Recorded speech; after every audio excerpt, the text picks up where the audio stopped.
Êxodo, capítulo 2, verso 2 e 3, a gente vai ler. Êxodo 2, 2 e 3 fala assim: E a mulher concebeu e deu à luz um filho, e vendo que ele era formoso, escondeu-o por 3 meses. Não podendo, porém, mais escondê-lo, tomou uma arca de juncos e a revestiu com barro e betume, e pondo nela o menino, a pôs nos juncos à beira do rio. Amém, até aí. Gente, a vida dessa mãe, a vida de Joquebede, não foi uma vida nada fácil. Não foi nada fácil ser a mãe do grande Moisés. Uma história marcada por medo, pela dor, mas também uma história marcada por muita fé e muitos milagres. Sabemos que quando Joquebede engravidou de Moisés, no tempo em que ela viveu, o povo de Deus era escravo no Egito. E vida de escravo não é fácil. Vida de escrava não é fácil. Pobreza, maus tratos, muita humilhação, condições completamente desfavoráveis para criar um filho. Mas pior do que isso, naquele tempo parece que o faraó estava, podemos dizer assim, endemoniado. O mal estava usando a vida do faraó de tal forma que ele emitiu um decreto de morte para todos os bebês hebreus que nascessem do sexo masculino. Então imagina a gravidez de Joquebede, imagina que situação. Quanto medo, quanta ansiedade, quanto temor. Naquele tempo não tinha ultrassom. Então imagina a expectativa, o medo de quando desse à luz, visse que era um menino. Então já foi uma gravidez turbulenta. Foi em meio a todos esses fatores, esse turbilhão de fatores desfavoráveis na vida de Joquebede, que veio ao mundo o bebê Moisés. Mas é impressionante, gente, que diante de uma realidade tão dura, de circunstâncias tão adversas, quando aquela mãe pega o seu filho no colo, ela não fala coisas do tipo: que maldição, veio na hora errada, não devia ter nascido, isso é hora de nascer menino? Devia ter abortado, era melhor que tivesse abortado. Não. Joquebede não fala nada disso. Por muito menos do que Joquebede viveu, muitas mães falam asneiras, abortam, abrem mão dos seus filhos, entregam no orfanato, entregam para os outros criarem. Mas Joquebede, meio a tudo isso, quando ela pega o seu bebê no colo, ela olha para ele e acha ele a coisa mais linda. Ela acha ele a coisa mais fofa e mais linda desse mundo. E ela pensa: esse é um presente que Deus me deu. Eu não vou entregar o meu filho. Eu não vou entregar. Olha o que o texto que você leu diz: e vendo que ele era formoso. Ela achou ele lindo. Ela achou aquela criança preciosa. E essa é a primeira lição que a gente aprende com essa mãe. Valorizar os nossos filhos. Nós precisamos valorizar os filhos que o Senhor nos deu. Seu filho não veio na hora errada. Seu filho não é fruto do acaso. Seu filho não é mais um. Os nossos filhos são criaturas planejadas pelo Criador e entregue para nós como presentes, como dádivas. É isso que a palavra de Deus nos diz, que filhos, lá no Salmos diz que filhos são bênçãos. Filhos são dádivas, filhos são presentes de Deus para nós. E por mais que a sociedade de hoje fale o contrário, porque fala: vai ter filho? Para que ter filho? Não tá bom. Menina, o filho dá trabalho demais. Você nunca mais vai dormir na vida. É, fala isso. A gente dorme pouco mesmo.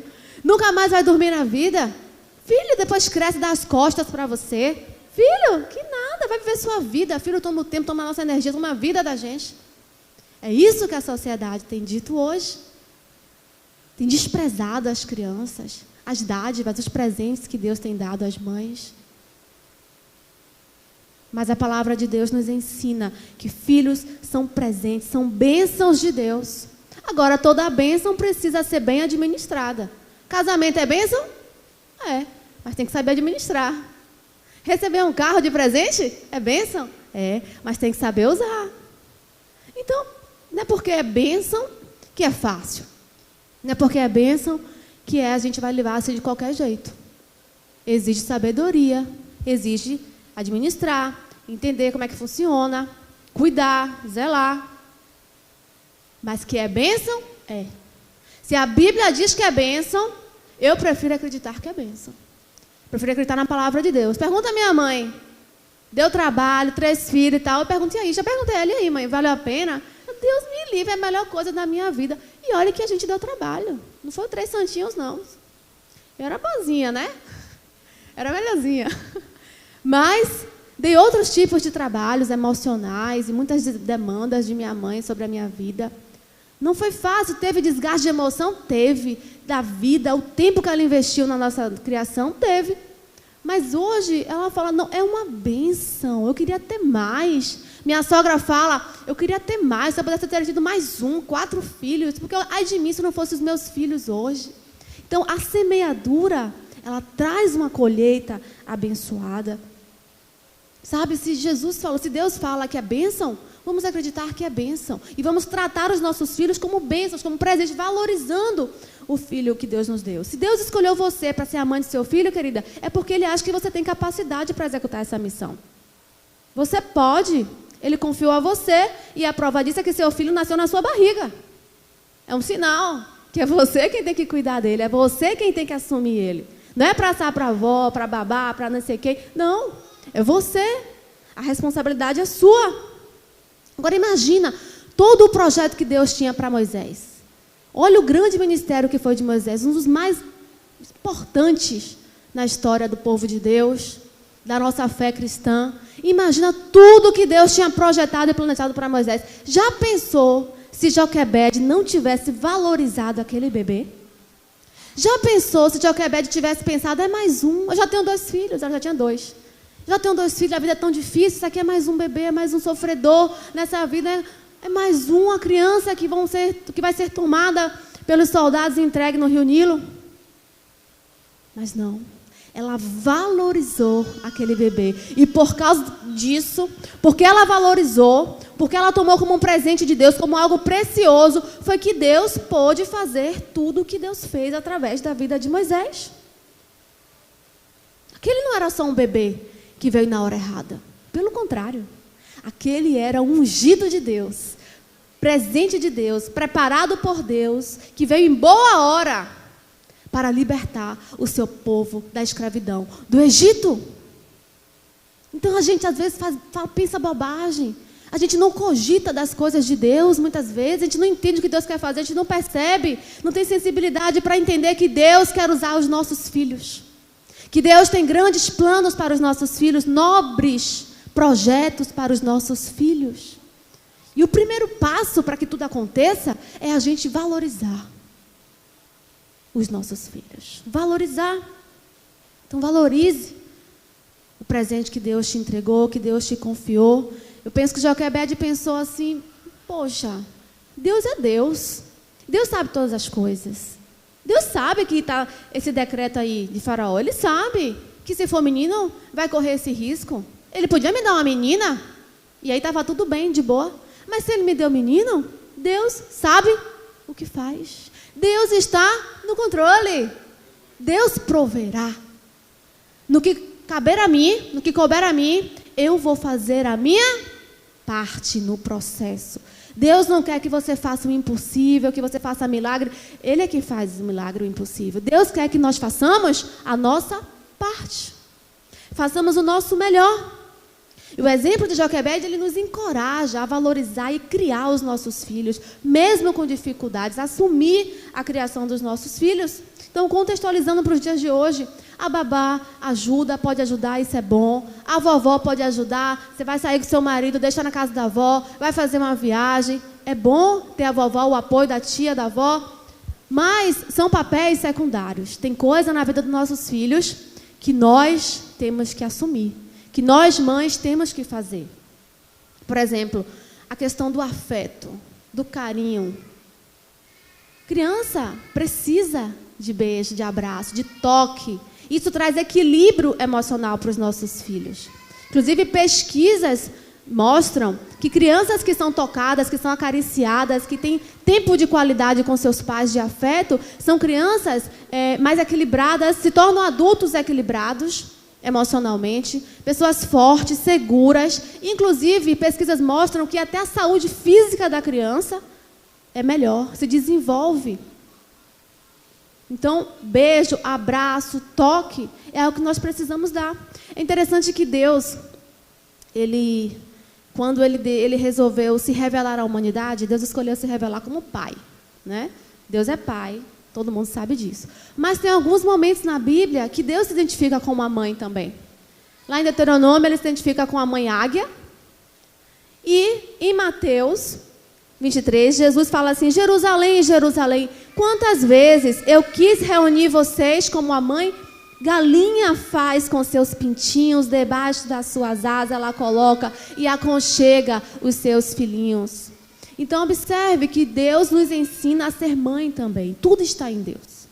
Toda a sabedoria está em Deus. Com Deus a gente aprende a ser pai, com Deus a gente aprende a ser mãe também. E Deus, quando ele se identificou com uma mãe, ele se identificou com uma mãe afetuosa, carinhosa, que aconchega os seus filhotes. Então não tem essa conversa de, eu não recebi isso, eu não recebi, minha mãe não fez isso comigo. Você não recebeu, mas você agora está aprendendo. O evangelho é revelação, é renovação da sua mente. Então você está aprendendo agora a ser mãe e pai de novo. A gente aprende aqui a ser esposa diferente, a ser marido diferente. Não é a mesma coisa lá fora. Você veio para o evangelho já adulto, você começa a renovar a sua mente e a aprender coisas novas, princípios de Deus.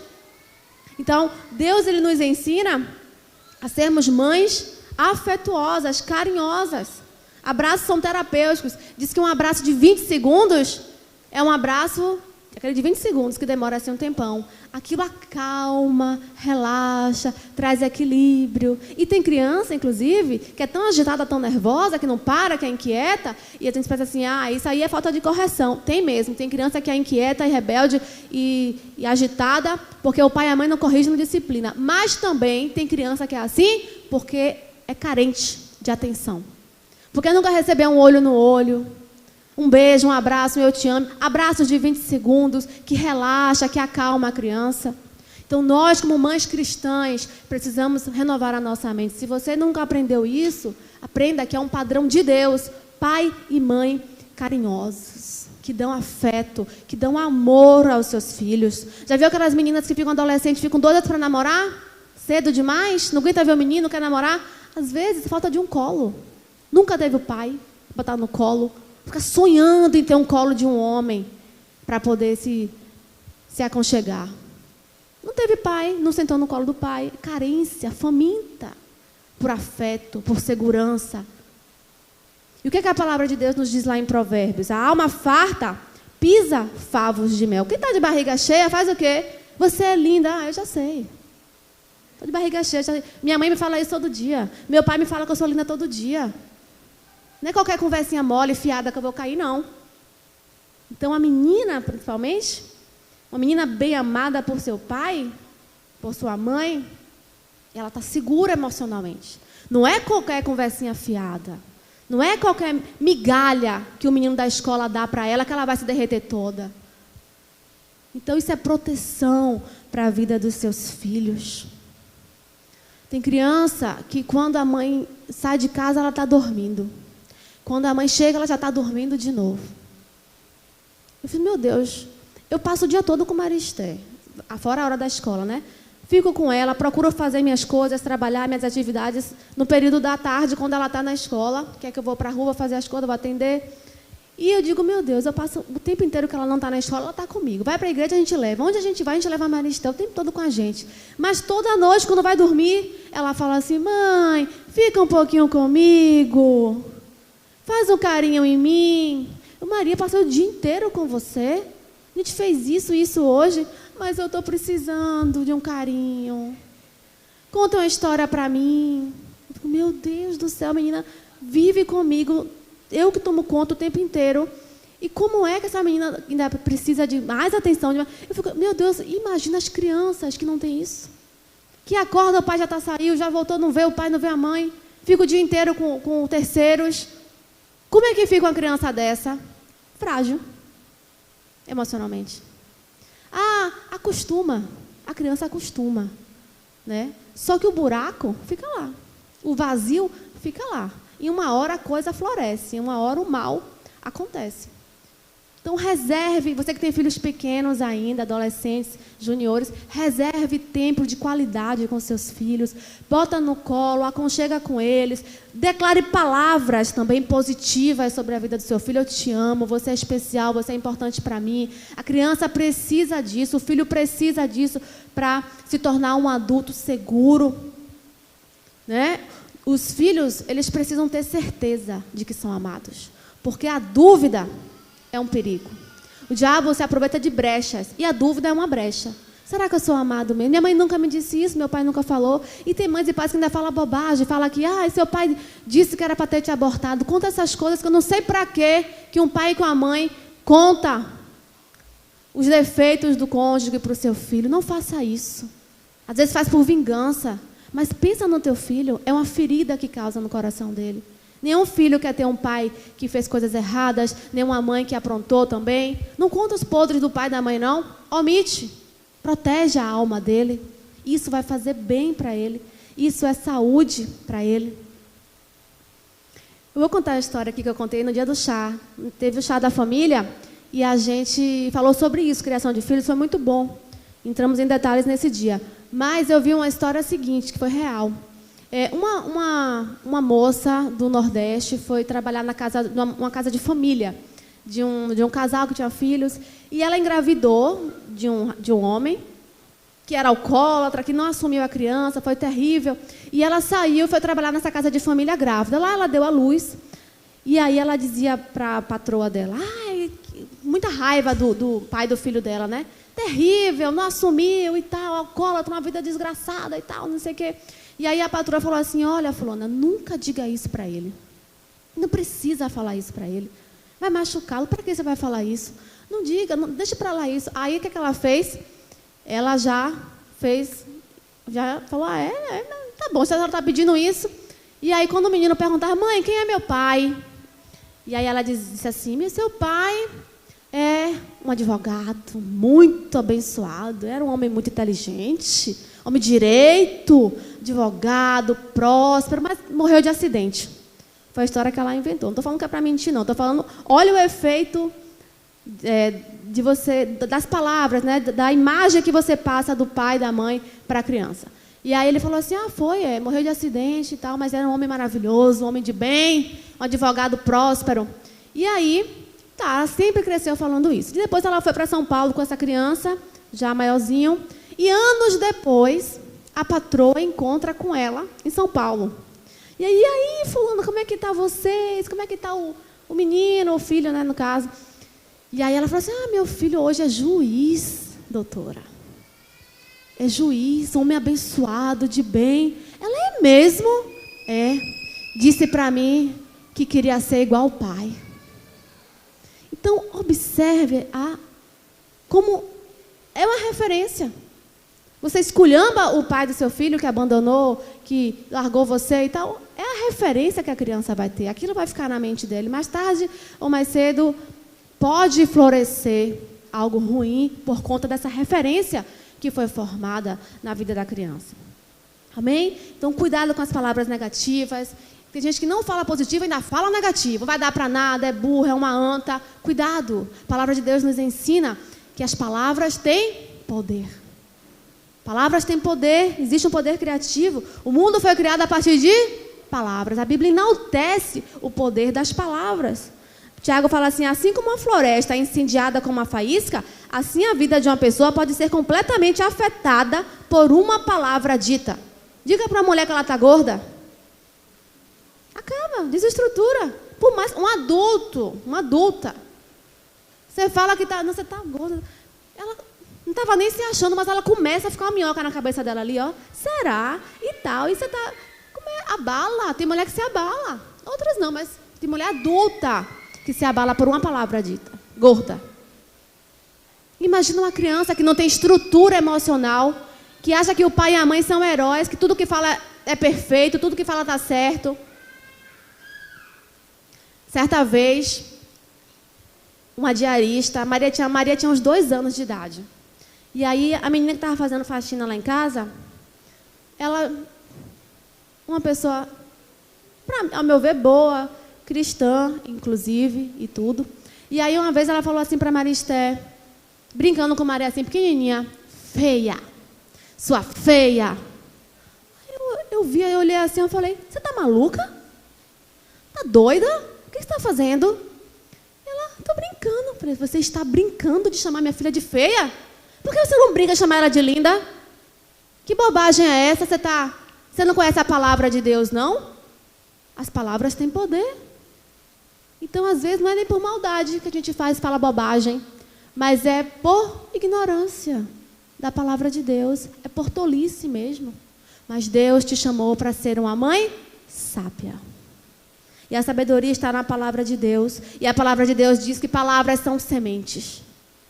Você quer que seu filho seja um homem abençoado? Profetize palavras de bênçãos sobre a vida dele. Você vai vencer, você vai conseguir. Estou aqui com você, você é inteligente. Profetize palavras de bênção. Sua palavra tem poder, principalmente mãe e pai, que são autoridade na vida dos filhos. Então, essa é a primeira lição, valorizar os nossos filhos. E a segunda lição que a gente aprende com Joquebede, queridos, é proteger os nossos filhos. Diz o texto que a gente leu assim, ó, vendo que era formoso, escondeu ele por 3 meses. Eu não vou entregar essa criança. Esse é o filho que Deus me deu, eu vou fazer o que eu puder para guardá-lo. Joquebede escondeu o seu filho e não deixou que ninguém tocasse nele. Com certeza, queridas, houveram mães, claro, que estavam entregando os seus filhos facilmente, porque era um decreto de Faraó, era uma ordem de Faraó. Quantas e quantas amigas, vizinhas de Joquebede, da comunidade ali hebraica, não entregaram seus bebês aos soldados facilmente. Mas Joquebede disse, o meu eu não entrego. Não, vou fazer o que eu puder, enquanto eu puder guardar, eu vou guardar. E ela escondeu. E as amigas diziam, você é maluca, vai dar problema, eles vão descobrir, você vai esconder essa criança aqui. Até quando você vai conseguir esconder? Eu não sei. Eu sei que eu vou fazer a minha parte. Eu vou esconder, eu vou guardar, eu vou tentar. Vou fazer o máximo para proteger a vida do meu filho. Diga assim para a sua irmã, não deixe ninguém tocar naquilo que o Senhor te deu. Talvez você já tenha visto muitas mães hoje conformadas com a sociedade. Muitas mães desistindo da educação dos filhos. As escolas agora estão assim, as escolas agora são anticristãs. Não pode mais falar em Deus, mas é assim, então todas agora são laicas. Todas são laicas, não tem para onde correr, agora os tempos são outros. Faça o que você puder. Tem sim para onde correr, porque eu tive para onde correr. Claro que eu queria que a escola da minha filha fosse uma escola cristã, de qualidade, perfeita, de qualidade, mas também cristã, que ensinasse os valores bíblicos. Mas eu não achei aqui na cidade. Não encontrei essa escola que eu queria para minha filha. Mas aí o que é que eu fiz? Dei meu jeito. Coloquei numa católica. Alguém pode dizer assim, mas católica? A católica enaltece a Bíblia, tem princípios bíblicos. Fala de Maria, mas eu faço minhas ressalvas em casa com ela. Protejo ela com relação a isso, já corrijo. Mas o ganho é muito maior do que na escola que ela estava, que não podia nem tocar no nome de Deus, que o Natal é Papai Noel e que a Páscoa é coelho. Então eu fiz o que eu pude. Deus sabe, eu queria uma escola cristã, evangélica, batista, mas eu, na minha tentativa ali de fazer o melhor para proteger a fé da minha filha. Porque eu não quero uma escola que diz que Bíblia é conversa fiada, que é a historinha da carochinha, que é conto. É isso que as escolas laicas falam. Então eu fiz o que eu pude, é o meu melhor que eu estou dando, eu estou em paz com isso. Porque dentre as opções que eu tive, foi o meu melhor que eu pude fazer. Joquebede, ela não quis nem saber se A, B, C estava fazendo, entregando todos os meninos lá. Ela não quis nem saber. Ela disse, o meu não. O meu é diferente. O meu, a criação é diferente. O meu eu vou levar para a igreja. O meu não vai sair, não. Menino com menina, menina com menina, menino com menina. Agora é assim, está tudo assim agora. É os tempos modernos. Joquebede não quis nem saber. Ela disse, aqui em casa as coisas são diferentes. Aqui é de acordo com o modelo de Deus. Padrão de Deus. Então, cabe a nós, pais, desde cedo, começar a proteger os nossos filhos dos decretos faraônicos do nosso século. Porque o diabo continua emitindo decretos para a nossa sociedade. A ideologia de gênero é um decreto de Faraó, do nosso século. Mas nós precisamos estar atentas, vigilantes, porque o inimigo quer entrar nas nossas casas. E ele entra pela porta da televisão, da internet, a porta física mesmo de madeira, porque tem gente que não é para estar na sua casa, entrando e saindo, e você permite. Pessoas que são uma ameaça à saúde emocional e espiritual dos seus filhos. Nós precisamos estar atentas, vigilantes, porque antigamente a gente tinha medo, né, de deixar os filhos saírem para a rua. O mal estava na rua, o perigo estava na rua, mas agora, depois da internet, o perigo está dentro da nossa própria casa.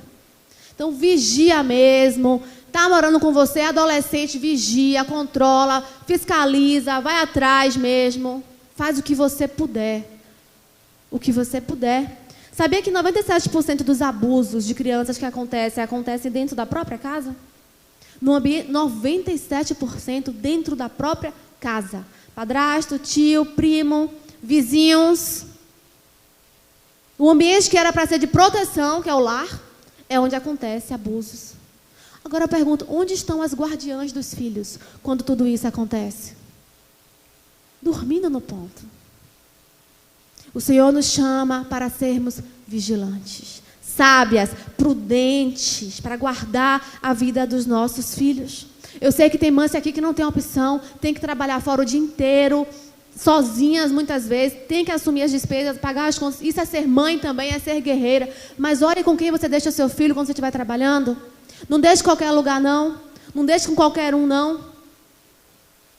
Os casos de abuso, muitos acontecem na própria família. Então, cuidado com o tio, com o primo. Eu tenho que falar porque é isso mesmo. Ai, mas a família... Cuidado com o tio, com o primo, com o vizinho, com o amigo mais velho que brinca. Porque criança pequena com menino mais velho não é bom dar junto também, porque a malícia do mais velho é diferente. Então, cuidado. Estejamos alertas. Falo para você, falo para mim. Quem me conhece sabe como eu sou antenada nisso. E aqui com as crianças também, o quanto que eu zelo por isso. E tentamos fazer o possível para proteger as nossas crianças. Então, levante-se para guardar, para defender os seus filhos. Porque isso é o que Deus espera de você, querida. Que você ame, que você tenha afeto, mas que você também guarde e proteja seus filhos. Quando eu era criança, quando eu era adolescente, lembro de uma história, a minha história, eu lembro. Eu tinha mais ou menos... eu era 6ª série do ensino fundamental. Eu tinha uns 12 anos, né? 6ª série, né? Tinha uns 12 anos. E aí... eu lembro que o meu professor de história, ele fazia um trabalho, toda a 6ª série, né? Todas as turmas que passavam pela 6ª série, tinha que um trabalho de cultura, de história, que tinha que ir num terreiro de candomblé. Dividia as equipes e a equipe que caísse para o terreiro, eram 3 equipes. Tinha que ir num terreiro, fazer lá o trabalho lá e se vestir, fazer os negócios, tinha que fazer tudo. E aí, eu cheguei na 6ª série, no dia de distribuir as equipes, a minha equipe caiu para ir no terreiro. Era a cultura, a afro e tal. Tinha que ir para o terreiro fazer os trabalhos, os negócios lá. E aí, isso era cultura, é cultura. Eu falei, na hora, 12 anos, eu falei, eu não posso ir no terreiro, eu não sou crente. Já desde pequena, né, crente, na igreja. Eu falei, eu não vou no terreiro. Professor, eu sou crente, eu não posso ir no terreiro, eu não vou. Aí ele fez uma zoada. Mas que absurdo, que preconceito, que sociedade... Isso é cultura afro e tal, e não sei o quê. E aí eu fiquei humilhada na sala de todos meus colegas. A gente vai perder ponto por causa de você.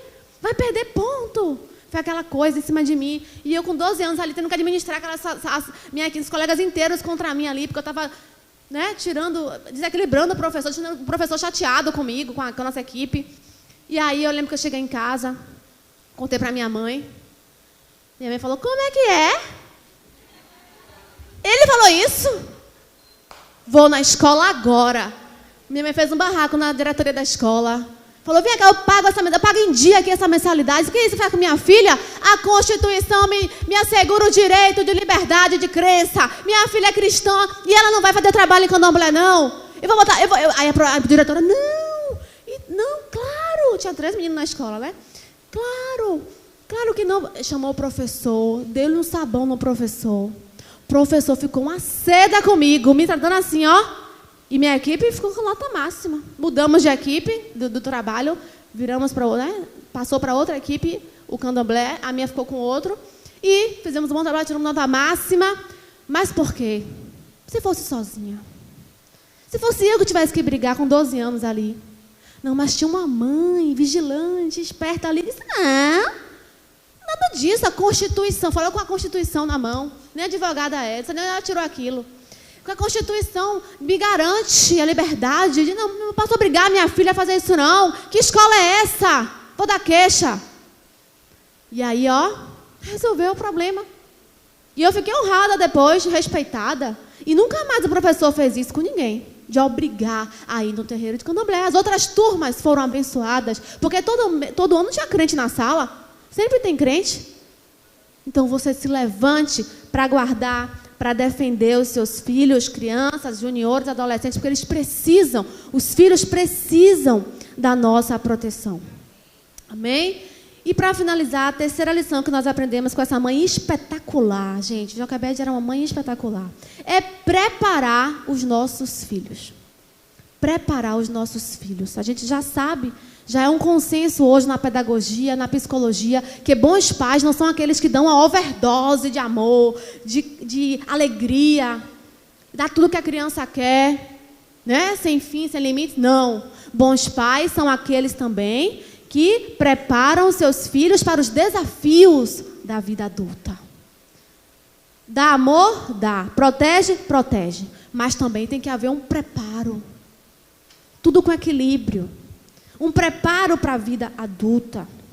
Nós não podemos esquecer que estamos criando os nossos filhos para a autonomia, né? Para serem adultos, autônomos, para a vida madura. E todo esse tempo, desde a infância até a fase adulta, o Senhor nos confia. Para a gente ensinar os valores, os princípios. A Bíblia, ela deixa claro que a educação dos filhos é tarefa dos pais. Não é da escola, não é da igreja. Escola e igreja entram secundariamente, apoiando. Mas a tarefa é dos pais. Olha o que Provérbios fala. Meu filho, obedeça aos mandamentos de seu pai. E não abandone o ensino da sua mãe. Amarre-os sempre junto ao coração. Ate-os até o redor do pescoço. Quando você andar, eles o guiarão. Quando você dormir, estarão protegendo você. Quando você acordar, falarão com você. Pois o mandamento é lâmpada, a instrução é luz, e as advertências da disciplina são o caminho que conduz à vida. Então, observe como a Bíblia enaltece os ensinamentos dos pais, as orientações dos pais, e como a Bíblia fala dos benefícios para os filhos. Como os filhos são abençoados, os filhos que recebem instrução, que recebem disciplina. Então, que os ensinamentos são maravilhosos? São. Que faz bem? Faz. É fundamental? É. Mas o que você tem ensinado? Você tem utilizado da sua autoridade de ensinar, de disciplinar para fazer isso? Os ensinamentos são maravilhosos, as instruções são lâmpadas, caminhos de vida, mas você tem ensinado alguma coisa? Você tem apontado o caminho de vida para o seu filho? Você tem mostrado a ele que existem 2 caminhos? E apontado qual é a melhor escolha para ele fazer? Esse é o seu papel, apontar o caminho de vida, o caminho correto para o seu filho. Outra coisa que a gente precisa é corrigir os nossos filhos. Já falamos sobre isso na família, mas a correção faz parte do preparo, a disciplina. Tem que ter diálogo? Tem. Tem que ter tolerância? Tem. Pode brincar? Pode. Mas quando for de parar, parou. Está fazendo cosquinha ali, brincando, parou, vai estudar. Tem que ter a norma, a disciplina, o respeito que não pode ser perdido. Sabe, o que estraga um relacionamento pai e filho não é brincar. É a falta de sabedoria na hora de demonstrar afeto. Tem hora para tudo com equilíbrio. Ah, mas quando eu brigo com meu filho, ele não gosta. Aí ele se rebela. Aí ele fica chateado comigo. Tem mães que ficam assim, né? Ele fica chateado, ele se rebela. Querida, vou te falar uma coisa aqui. Não espere que seu filho concorde com você agora. Seu filho só vai concordar com você na maturidade, quando ele crescer, for um adulto. Você tem que colocar o que é certo e o que é errado. É você que é o adulto da relação, é você que sabe. Ah, mas ele fica zangado comigo. Claro que ele não vai gostar de ter que estudar do que jogar videogame. Quando você mandar ele jogar videogame, ele não vai gostar. Parar de jogar o videogame dele para estudar, claro que ele não vai concordar com você. Mas você precisa estabelecer, porque você que é o adulto da relação. Eu já estou finalizando. Mas quando eu tinha 16 anos, eu estava pronta para vir morar em Salvador sozinha com uma amiga minha. Lá na minha cidade não tinha escolas tão boas, né, como aqui de Salvador. Meu pai tinha uma boa condição financeira e ele queria que eu tivesse uma melhor escola. Então, eu vinha para cá estudar, para fazer vestibular. Então, eu precisava vir para Salvador para estudar, era melhor. Então, esse era o plano deles para mim. De eu vir para cá com 16 anos, morar com minha amiga, ali no Costa Azul. A gente ia estudar no Cândido Portinari na época, que era um dos melhores colégios na época, né, na minha adolescência. E aí eu estava toda animada para vir para Salvador, me preparando. E aí eu lembro que eles foram, perto já, assim, final do ano, né? Já tinha feito o teste da escola, estava tudo certo. E aí, perto de eu vir, eles foram no encontro de casais com Cristo. E aí, encontro de casais com Cristo, família e tal, tem que ter relacionamento com os filhos têm que estar preparados e tal, não sei o quê. Não sei o que é que, né? Eu já sei que eu participei até, mas eu tenho ideia do que eles ouviram lá. De fato, eles chegaram à conclusão de que eu não estava pronta. Que era muito nova, que eu ia morar sozinha e que eu corria riscos ainda. Não tinha completado a fase adulta, não estava amadurecida para ficar sozinha numa cidade grande, com uma amiga minha, morando sozinha e tal. E eles falaram, olha, me chamaram na noite e falaram, acabou, não vai poder ir mais, você só vai agora quando você tiver 18, 19 anos, a gente vai adiar isso aí por 3 anos, porque a gente precisa trabalhar algumas coisas na sua vida que ainda não trabalhamos.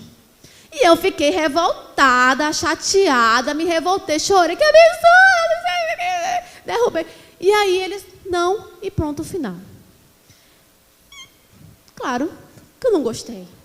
Mas hoje, eu olho para trás e faço o quê? Digo, talvez se eu tivesse vindo naquela idade, eu pudesse ter me perdido, eu pudesse ter me desviado da fé, porque eu, a vidinha de patricinha solta aqui em Salvador, sei lá o que podia ter acontecido comigo, eu corria o risco realmente. E se eu tivesse, e minha filha hoje, eu também acho que eu não teria coragem de mandar ela com 16 anos para morar em outra cidade com uma amiga. Então, hoje, quando a maturidade chega, você concorda. Mas não espere que seu filho pequeno, adolescente, concorde com as regras que você tenha estabelecido para ele. Amém? Vamos ser sábias. Deus confia a você a construção do caráter, dos valores, da educação dos seus filhos, para que estejam prontos para a fase adulta. E mais ainda, mais importante, acima de tudo, queridas, Deus confia a nós o preparo dos nossos filhos para que eles possam fazer a melhor escolha, que é Jesus. Eu não posso escolher por minha filha para que ela seja crente, para que ela sirva a Deus. Eu não posso escolher no lugar dela. Mas o que eu posso fazer é equipar a minha filha, preparar ela com o que eu puder, as condições, a palavra, ensinando a palavra. Tudo o que eu puder fazer ali, equipando ela para que ela mesma tenha condições de escolher. Agora, não posso não dar nada, não dar estrutura nenhuma, não levar para a igreja, não ensinar a palavra, não dar o exemplo. Nós falamos aqui que o exemplo no chá da família é muito importante. Eu não posso não dar recursos, não dar condições a ela de fazer a boa escolha. O que me cabe é dar as condições, mas a escolha quem faz são eles, os nossos filhos. Na fase adulta eles vão escolher o caminho que eles querem seguir. Mas nós temos que fazer a nossa parte.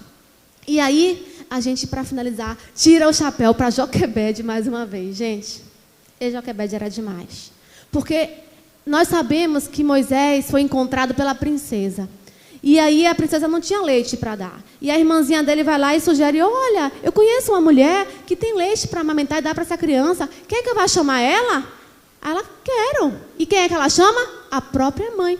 Então a princesa, a filha de Faraó, pega Moisés e fala assim, toma, leva ele, cuida dele, amamenta, e depois você me devolve. E aí Joquebede, feliz da vida, foi lá, pegou seu filho no colo de novo e criou o seu filho. Diz a palavra que ela falou assim, ela foi e o criou. E sendo o menino já grande, ela o trouxe ao palácio, onde ele passou a ser filho da filha de Faraó.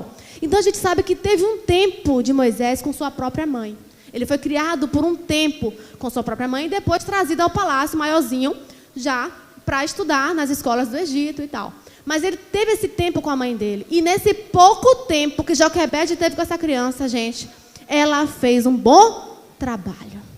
Ela preparou o coração de Moisés, ela protegeu Moisés, ela ensinou, porque a palavra de Deus nos diz assim lá em Hebreus 11, pela fé, Moisés já adulto recusou ser aclamado como filha da filha de Faraó, preferindo ser maltratado com o povo de Deus e desfrutar dos prazeres, preferiu ser maltratado do que desfrutar dos prazeres que o pecado é capaz de proporcionar. Ou seja, Moisés volta para o palácio, mas ele já volta com a semente que foi colocada no coração dele. E ele cresce a ponto de ele escolher, não, eu vou me identificar com o povo de Deus. Que menino jovem ia preferir se identificar com os escravos, os crentes lá escravos, do que com os amigos nobres do palácio dele. Mas ele já estava ali preparado, o temor do Senhor foi implantado no coração daquele menino. Joquebede fez um bom trabalho, gente. Pela fé, Hebreus fala, Moisés tinha fé em Deus.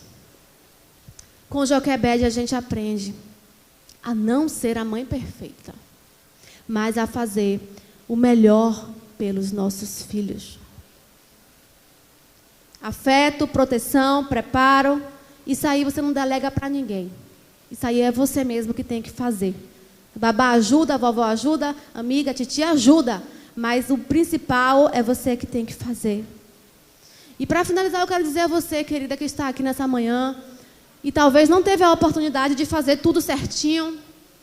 Você não, talvez até você nem conhecia o Senhor. Não pôde ensinar tudo o que você queria, porque você também não...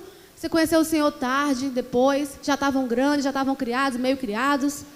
Não se culpe por isso, porque o Senhor contempla o coração de uma mãe que faz o seu melhor. Quem nunca agiu errado? Quem nunca se excedeu? Quem nunca disse uma palavra tola? Não existe mãe perfeita. Você acha que Joquebede não era perfeita? Observe, quando Joquebede pega aquela criança, aquele bebê, prepara um cestinho, bota a criança lá e coloca na beira do rio. Vocês acham que Joquebede tinha certeza que estava fazendo a coisa certa? Ela não tinha certeza, gente. Ela coloca ali, ora, e pede a Deus que cuide, entrega ao Senhor ali. Mas podia, em vez da princesa, um soldado encontrar o bebê? Podia. Podia o crocodilo do Nilo comer a criança? Podia. Podia, dá tudo errado. Mas ela vai lá e ela arrisca ali. Ela faz aquilo ali na tentativa dela de fazer o melhor. Eu não tenho mais opção. O texto fala, não tendo mais o que fazer. Ela pega o menino e coloca na beira do rio. Ela não tinha certeza que estava fazendo a coisa certa. Nós muitas vezes não temos certeza. Nós erramos, nós falhamos, nós colocamos em risco. Mas uma coisa é preciso, é o nosso melhor. Aquilo ali foi o melhor de Joquebede. Colocar o menino ali no cestinho no rio e correr esses riscos todos, era o melhor que ela podia fazer. Ou ela fazia aquilo, ou ela entregava a um soldado. Ela preferiu ter esperança em Deus. Dali em diante, era com o Senhor. Senhor, toma aqui meu filho, eu já fiz o que eu pude, agora não dá mais para mim, eu não tenho mais o que fazer. Toma em tuas mãos, cuida dele, protege. E Deus honrou a vida daquela mãe. Fique de pé nessa manhã. Eu quero te convidar nessa manhã a entregar os seus filhos ao Senhor. Quero te convidar a confiar em Deus. Tudo que você não pôde fazer, ou tudo que você falhou, que não saiu como você queria. Talvez seu filho já cresceu e ele não é tão maduro assim. Ele não está pronto. Não te dá tantas alegrias. Ainda, não perca a esperança. Não perca a esperança. Porque o Senhor é bom. O Senhor é misericordioso. Tantas histórias de mães que oraram anos por seus filhos. A mãe de Agostinho, diz a história, que ela orou muitos anos. Agostinho se converteu, já tinha uns 40 anos de idade. E foi algo tremendo. Ela foi falar com o pastor Ambrósio e ela falou: eu não aguento mais, meu filho me dá muito trabalho, beberrão, curtidor, drogas e tal, não sei o quê. E ele falou assim: olha, esqueci o nome dela, vai em paz. Ele falou: vai em paz, porque é impossível que Deus não tenha misericórdia de uma mãe que chora tanto por seu filho. Deus é bom. Vai em paz, você fez o que você pôde, Deus vai te abençoar. E depois Agostinho, com 40 anos de idade, milagrosamente, depois vocês pesquisam lá como é que é Santo Agostinho, que é chamado na Igreja Católica, né? Que foi um expoente cristão, um homem tremendamente usado por Deus na teologia cristã. Como foi que Agostinho se converteu milagrosamente? Porque o possível a gente faz, mas o impossível, querida, na vida dos nossos filhos, é o Senhor quem faz. Então creia que não acabou. Creia que você ainda vai ver seu filho abençoado nos pés do Senhor, buscando ao Senhor. Queria convidar a minha mãe aqui para fazer essa oração por nós. Queria convidar você que é mãe também para vir aqui à frente nesse símbolo de entrega ao Senhor, aqui não, simbolizando o altar do Senhor, entregar os seus filhos nas mãos de Deus, assim como Joquebede fez naquela ocasião. Entregar ao seu filho a parte sobrenatural da vida do seu filho, você vai entregar ao Senhor, vai confiar ao Senhor, e Ele certamente ouvirá a nossa oração. Graça e paz, queridas. Nós vamos orar ao Senhor.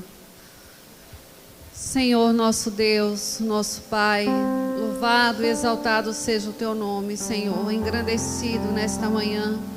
Ó Deus, pelo privilégio que o Senhor nos dá, nos concede de sermos mães, Senhor amado. Muito obrigado, meu Deus. Senhor, eu te clamo nesta manhã, ó Deus, que o Teu Espírito Santo venha ao nosso encontro de uma maneira ímpar, particular, Senhor, porque o Senhor conhece o coração de cada mãe aqui presente, Senhor amado. O Senhor sabe as dores, as lutas, as limitações, as aflições. Senhor, Tu sabes de todas as coisas. E eu quero te pedir nesta manhã, ó Deus, que esta manhã seja uma manhã de visitação do Teu Espírito Santo, Senhor. Pai, visita o coração de cada mãe aqui presente. Senhor amado, cura as feridas, restaura, Senhor amado, as forças, renova a mente, traz esperança. Meu Senhor, vai ao encontro também dos nossos filhos nesta hora. Senhor, eu sei que aqui tem mães que estão sequestradas emocionalmente pelos seus filhos, porque já não tem mais autonomia, autoridade. E eu quero te pedir nesta manhã, Espírito Santo, vem capacitar cada mãe aqui nesta manhã, ó Deus, para que nós possamos sair daqui capazes, com a autoridade, no poder que é no nome do Teu Filho, na pessoa de Jesus, para sermos instrumentos edificadores para os nossos lares, para os nossos filhos. Pai, vai ao encontro deles nesta hora. Nós te pedimos o resgate para aqueles que estão perdidos. Traze-os de volta, Senhor amado, para o seio da Tua família, para o seio da Tua igreja, Senhor. Pai, eu te clamo, enxuga as lágrimas de cada mãe aqui nesta manhã, Senhor. Eu sei que muitas têm derramado muitas lágrimas, muitas têm sofrido, mas, Senhor amado, Tu és aquele que carrega-nos nos braços, Tu és aquele que chora conosco, Senhor. E eu quero te pedir que o Senhor esteja recolhendo as nossas lágrimas, nos trazendo um tempo de paz, um tempo de refrigério, um tempo de alegria, um tempo de unidade, um tempo de restauração para os nossos filhos. Senhor, renova a mente de cada um deles. Protege as nossas crianças, Pai, aqueles que ainda são bebês, crianças. Pai, que o Senhor possa estar contemplando nesta manhã, derramando da unção do Teu Espírito Santo. A Tua palavra diz que se nós pedirmos o Teu Espírito, o Senhor nos dá. E nós queremos Te pedir um presente para os nossos filhos nesta manhã, Senhor. Pai, eu sei que muitos filhos compraram presentes para as suas mães, mas nós Te pedimos um presente para os nossos filhos, Pai. E este presente é o Teu Espírito, Senhor. Derrama sobre os nossos filhos o Teu Espírito Santo, Senhor. Oh, Espírito Santo. Qual presente melhor que este, Senhor? Ah, Senhor, dai-nos o Teu Espírito, Pai. Nos enche da Tua presença. Nos capacita, nos dá sabedoria. Nos faz mães idôneas, cuidadosas, zelosas, ó Deus, dos nossos filhos. Abençoa-nos, Pai, nesta manhã. Protege eles, livra eles dos homens maus, dos corações perversos, dos pedófilos. Livra os nossos filhos dos assaltantes, Pai, das drogas, do homossexualismo. Blinda as nossas famílias com o poder que há no sangue do Cordeiro, Senhor. Cobre a nossa casa nesta manhã. Nos traz um tempo, ó Deus, de restauração. Nos traz um tempo de libertação. Um tempo de graça, de unidade. Um tempo de paz. Um tempo de mover do Teu Espírito, Senhor. Um avivamento. Eu Te clamo por um avivamento dentro dos nossos lares, para que isto venha resultar aqui na Tua igreja, Senhor. Abençoa a pastora Tainã, Senhor amado. Toma esta pequena notável. Tu sabes que eu chamo ela assim, Senhor, porque para mim ela é notável, ela é preciosa. Toma ela em Tuas mãos, Senhor. Que ela seja cada dia mais uma mãe exemplar, cheia da graça do Senhor. Abençoa cada mãe aqui presente. Consola, conforta e responde o clamor de cada uma delas, Pai. Não as deixe sair daqui de mãos vazias, mas que elas recebam daqui o presente, o melhor presente que elas possam receber hoje, Pai. O Espírito Santo derramado sobre os nossos filhos, Pai. Esse é o presente que nós queremos, Pai. É do Senhor. Nos abençoa. Abençoa esta igreja, cada lar aqui representado, Senhor. Que a bênção do Senhor acompanhe cada um de nós. Que o Senhor nos dê, ó Deus, um almoço em família, onde a paz, a unidade esteja conosco, no meio de nós. Em nome de Jesus.